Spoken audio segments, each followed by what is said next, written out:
All right, next up on the list, we've got the Ticova, and this has been a chair that really has shown up a lot in our list, and one of the first chairs that we brought in that was like $120 or $30 a lot of times, that offered quite a bit of comfort. This chair actually recently has gone down a little bit for me, especially with seeing that Proto Arc, which was just a few more before this one. The arm pads, a little bit firm. They are adjustable, but not quite as adjustable as I'd like to see in this lumbar. It isn't quite as comfortable as the Proto Arc. It kind of is a little more jabby in there.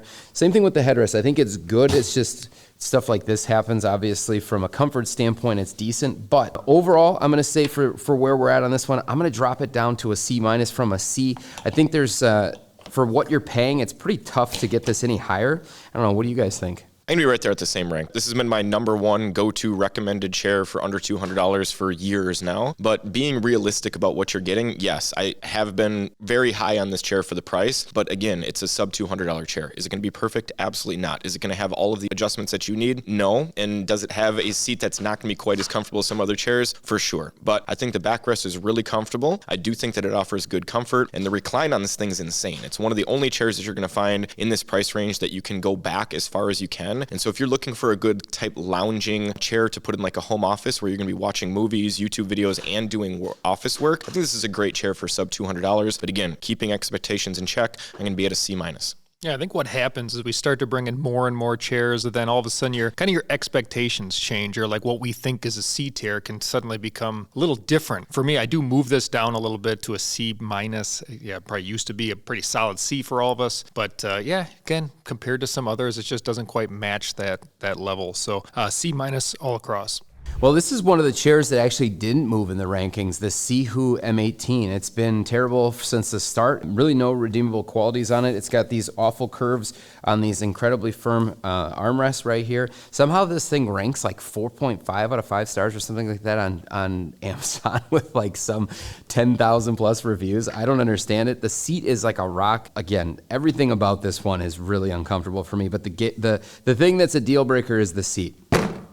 It is a rock. So I'm going F tier as always. Yeah, I've been F tier, D tier on this one since we got it in the office. I just have no way to push it out of F tier because there's nothing that I like about the chair. The seat, rock hard. It's not super adjustable, so you can't make it fit you very well. The backrest, I can feel the plastic frame on it anytime that I move or get outside of the little area, and I'm not a wide-shouldered person, so the headrest is okay, but okay isn't going to be good enough to save the seat being terrible, the arms being terrible, and the backrest being terrible. I'm at an F tier. This is also kind of that effect of us just bringing in more chairs like I talked about earlier, which makes this chair look even worse. Those arms with that contour is just awful for me. But either way, we are F tier all across. The StaplesDexley. So mesh seat, about $150. This is kind of a recipe for disaster. But again, this is the nice thing is you're able to check this one out at a Staples store. You can test it out for yourself, see if you like it before purchasing, or easy to return. But unfortunately, it has a lot of the problems that mesh chairs have with hard frame edges. The front edge isn't resolved properly. So this is going to be an F for me. Yeah, we swapped the Heiken for the Dexley, and the result is the same. It's just not comfortable. The front edge of the seat is terrible. The arm pads may be one of the only few bright spots because they're decent for the price point. It's got a big headrest, but I feel the hard plastic on it, unfortunately. And yeah, the backrest, the frame on this backrest is just always kind of hitting in the wrong areas. So for $150 and the fact that you can check it out locally, I'd probably highly recommend before you do that, because I'm just going to, much like having the Heiken in here, this one's an F tier for me as well. Yeah, there's not much more to say. This is clearly an F tier chair for me. Nothing about it is really redeeming. The seat is not comfortable. The backrest is not comfortable. The headrest isn't even comfortable. I think it's just a clear F tier here across the board.